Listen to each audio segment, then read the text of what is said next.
আসসালামু আলাইকুম, it's me নিঝর। Right now আমি এখন আছি কুয়ালালামপুর, মালয়েশিয়ায়।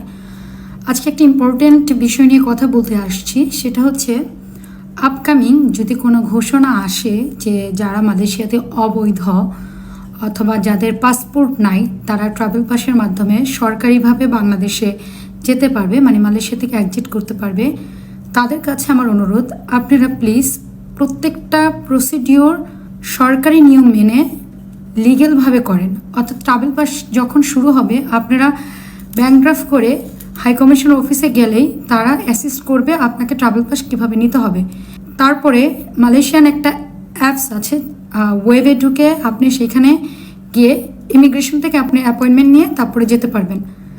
আমি অনুরোধ করছি কেউ কোনো দালালের কাছে পড়বেন না, কারণ রিসেন্টলি আমি একটা ঘটনার সম্মুখীন হই এবং সেইখান থেকে প্রজাপতি ট্যুর অ্যান্ড ট্রাভেলস নামে এজেন্সি, যেটার স্বত্বাধিকার শাহিন আর সাথী, এই দুইজন আমার কাছ থেকে একটা পাসপোর্ট নেয় এবং আমার থেকে 2000 রিঙ্গিত নেয়।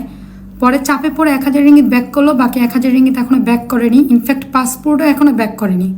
ওরা হচ্ছে মালয়েশিয়াতে টপ নাম্বার 1 ব্রোকার, যেটা বাংলা ভাষায় দালাল বলে।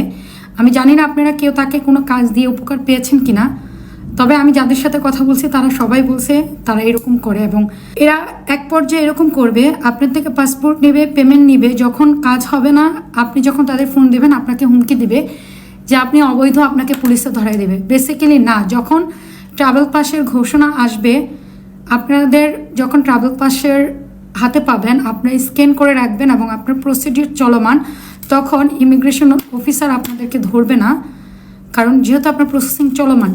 সো এইসব বাটপার দালাল এজেন্সি থেকে সাবধানে থাকুন, নিরাপদ থাকুন। আপনার টাকা, আপনার পাসপোর্ট, আপনার সম্মান সবটাই আপনার কাছে রাখুন। স্কিপ এবং avoid this type of people.